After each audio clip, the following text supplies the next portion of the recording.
skilled with his sword. Please don't. I'm tired. A little bit incesty. Hey guys, welcome back to my channel. If you're new here, I'm Kelsey. I'm the creator of Bite Size Ancient History and a recent graduate of Cambridge University. At university, I studied classics at undergraduate level and then Egyptology at master's level. So I decided to have an idea where I can try and use these skills and entertain you. So I'm going to be talking about the historical fact and the historical fiction of all of our favourite films. So if this sounds like something you might be interested in, don't forget to like and subscribe so that you don't miss out. If you're interested in ancient history generally, don't forget to go check out all of my other socials. Today we're going to be talking about the movie Gladiator. And I'm also just going to preface now that even if I say that there's a lot of historical fiction rather than fact, it doesn't mean that I'm saying it's a bad film. It's just simply a comment on how accurate it is. And regardless of how accurate they are, films like Gladiator have inspired generations to study ancient history, which is just amazing. And personally, I think it's a really good film, even if it does stray from the historical fact.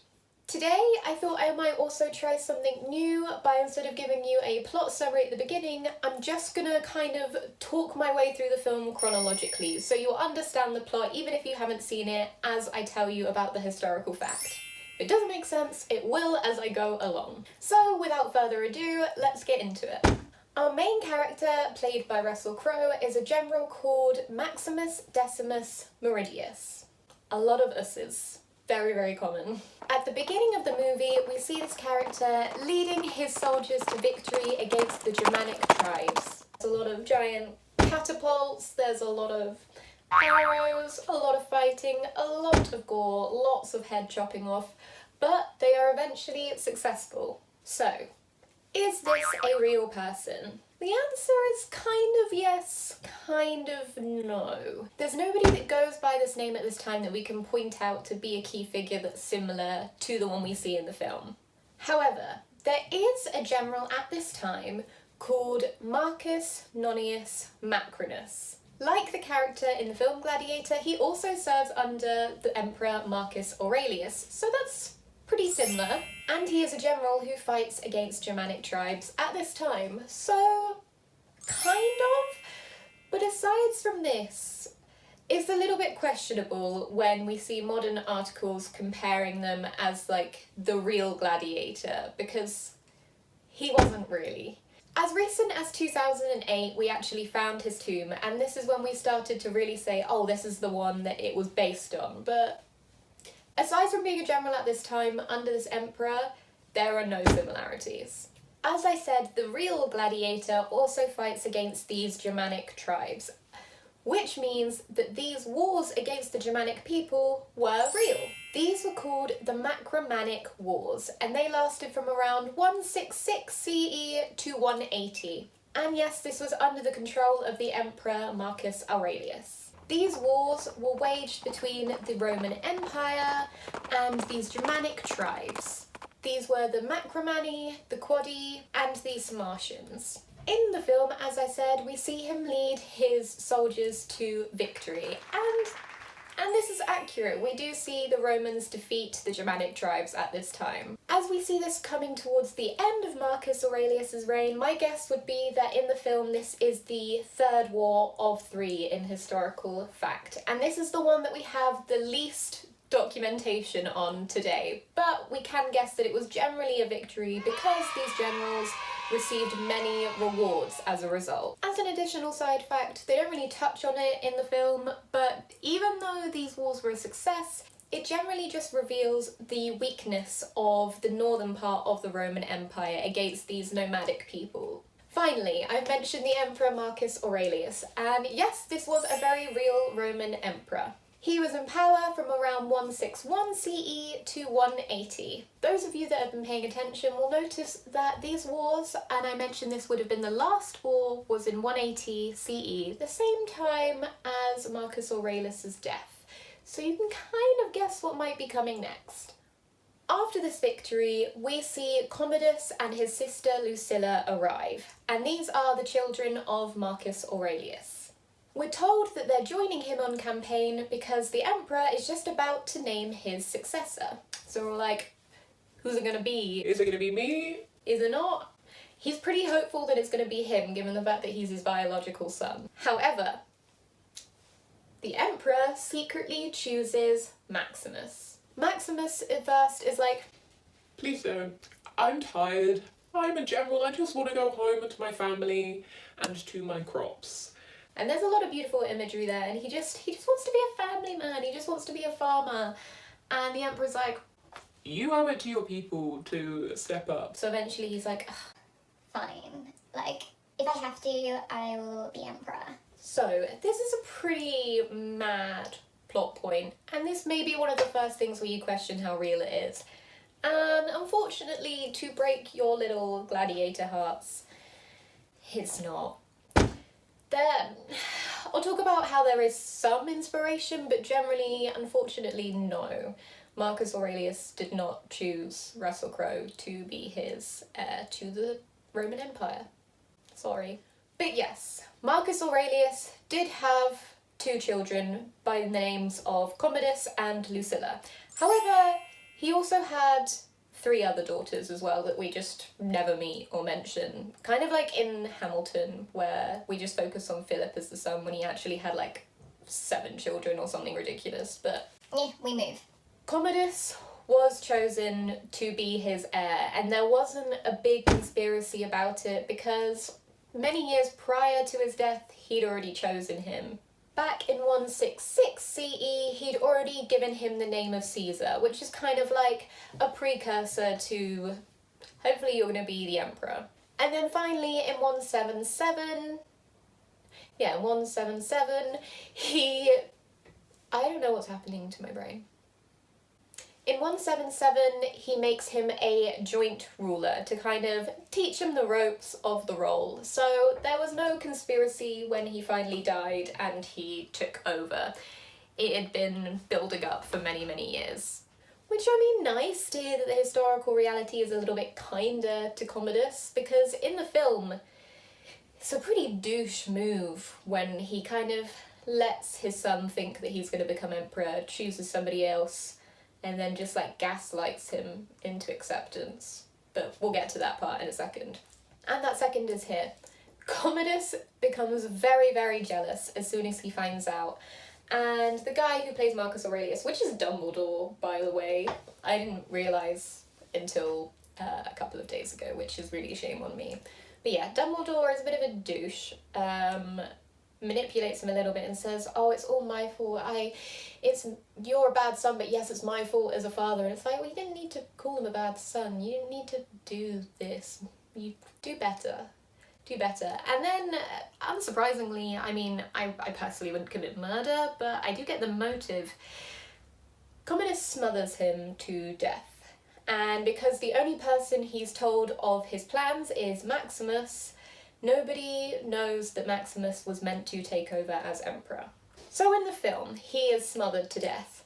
In reality, he does die at this time in his military quarters, as we see, and it is of an unknown cause. So you could argue the little bit of conspiracy there, but the connotations with Commodus really aren't there and would make 0 sense, really, because he was going to be emperor. However, scholars at that time and now all agree that the transition from Marcus Aurelius to Commodus was not a smooth one, and they really did not support Commodus. In his childhood, they even described him as being very erratic and incapable politically and in the military. So you could understand why the film chooses to kind of lean into that and say that he didn't want to choose him as emperor. And it's not unheard of for emperors to elect people who aren't their biological children. This is actually only the second point in history at this time where the biological son has taken over. But he definitely did, and he made it very clear that that was what was going to happen. So really it was bad choice on him in historical fact, and the film lent a little bit more into the accounts on how bad Commodus was. And they go for it. So Maximus and the rest of the camp find out that Marcus Aurelius has passed away. We're unsure why. Commodus then asks Maximus, who's one of the leading generals, may I remind you, to pledge kind of allegiance to him as the new emperor. And Maximus is like, No. I'm getting some sketchy vibes here, and I'm gonna go no, because somehow the day I get told that I'm gonna be emperor, he dies and doesn't tell anyone else. unsurprisingly, this does not go down very well, and he is taken away to be killed.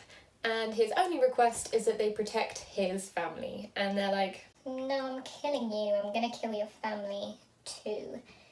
which does not make him very happy. So he pretends that he's kneeling down, ready to have his stabbing death, and then like swings round, attacks them, somehow like throws the blade and manages to still slice them up. Pretty impressive. Don't know how that could happen realistically, but not why I'm here. He escapes, makes his way back to where his family are in his lovely little villa, which is not so lovely anymore. It has been burnt to the ground, his family with it. They've also then been crucified, wife and children.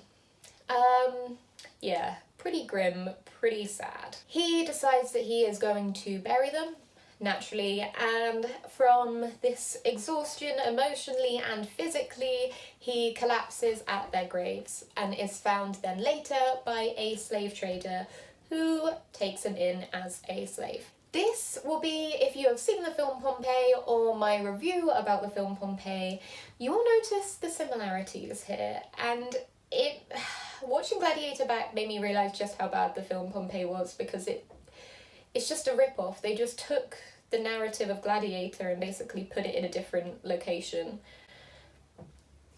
It is what it is. Aside from the point. The slave trader takes him to North Africa, to a province called Zuccobar. This is where we meet the slave owner named Proximo. Once we meet Proximo, he buys Russell Crowe and starts training him as a gladiator. That was a big chunk. Let's break it down a little bit and see how realistic it is. As we've already said, this is now really starting to stray far from the historical fact, because there is no real character named Maximus, and Commodus was meant to take over as emperor. So this is our main narrative force, and it's just based on a lie, so it's hard to now track any truth. Because he's not a real person, I can't say that his family was really killed in this manner. The one that we think he's kind of based on is happy with his family. There's no issues, so do with that what you will. Crucifixion was a very real punishment. We specifically see it with the slave revolt, which you'll know from I'm Spartacus. I'm Spartacus. Yeah. Crucifixions were used then, and obviously famously with Christianity. Very famous narrative. The province in North Africa that he's taken to by the name of Zuccobar is a very real province, so that's pretty accurate. This is actually a province in Algeria, if you were interested. Also, like Maximus, Proximo does not exist. We can't find that anywhere. As I said in my Pompeii video, if you've seen it, slaves were often just found and acquired, and they were then later used as gladiators a lot of the time. So that is based on historical fact.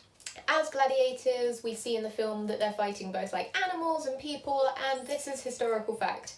If you want me to go into more detail, just take a look at my Pompeii video where there's a little bit more, because otherwise I'm going to be repeating a lot of the same information.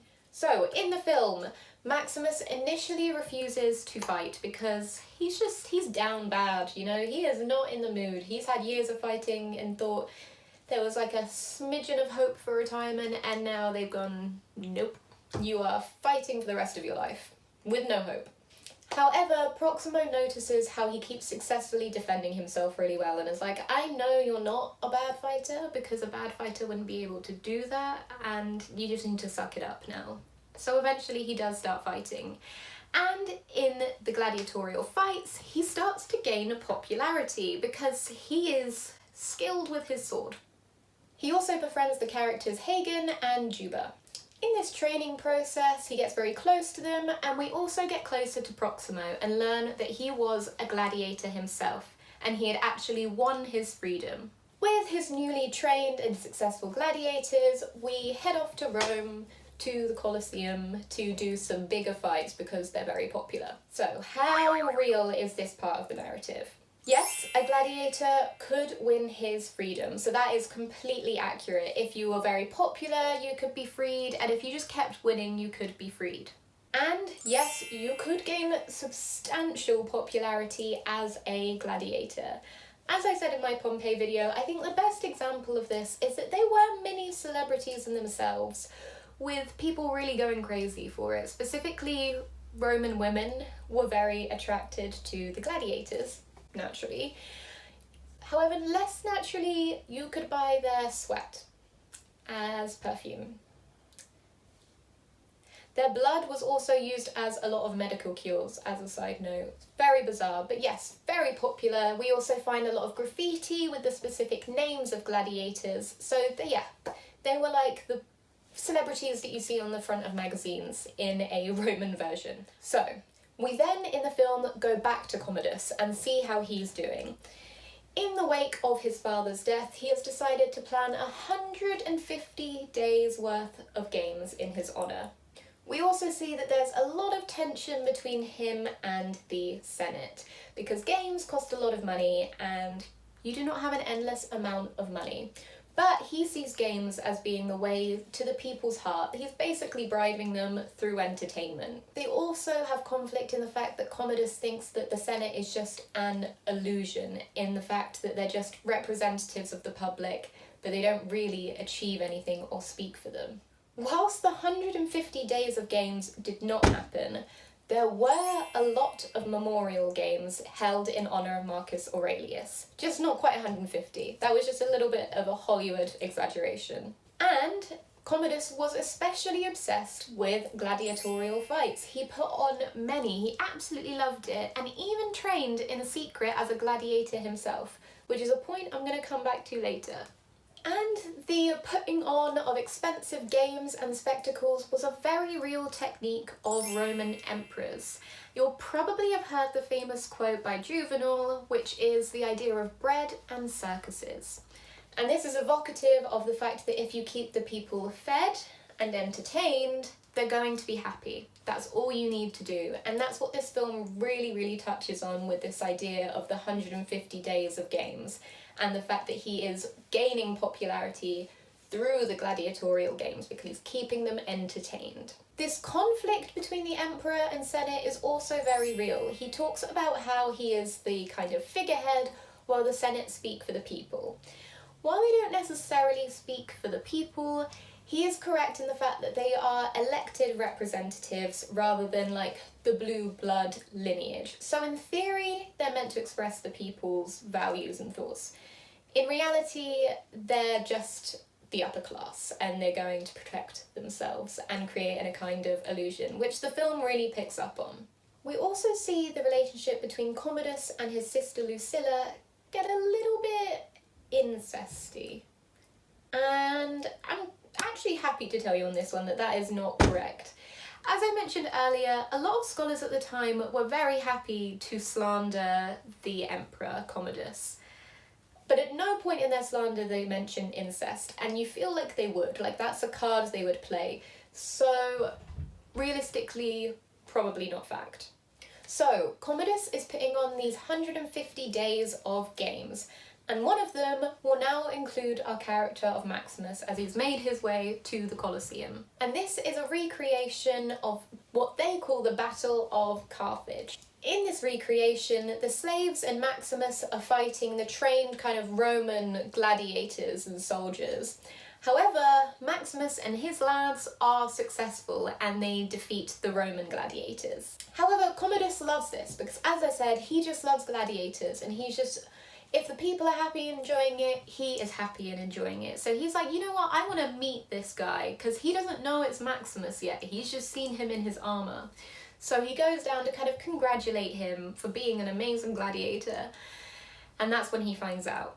and obviously it does not go down well. He tries to play it off like he doesn't know, and Maximus calls him out for who he is in front of the entire arena.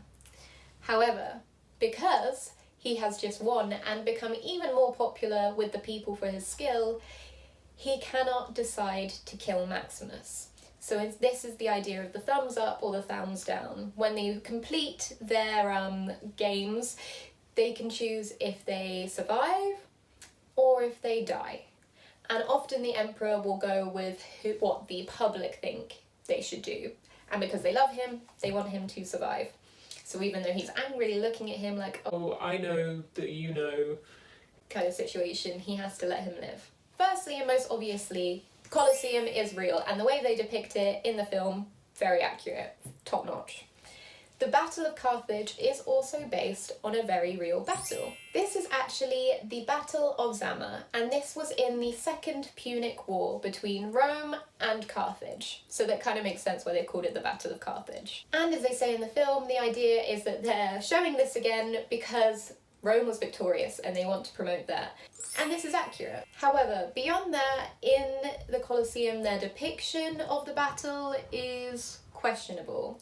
For starters, they include women on the side of the Romans, and no, as much as I'd love to say it was true, it was all men. It's also bizarre in the way that they dress, because the ones that are supposed to be playing the Roman soldiers are dressed in more exotic and foreign clothes than Maximus and his men, who are meant to be the Carthaginians, who are dressed in Roman kind of togas. So that was just a weird choice.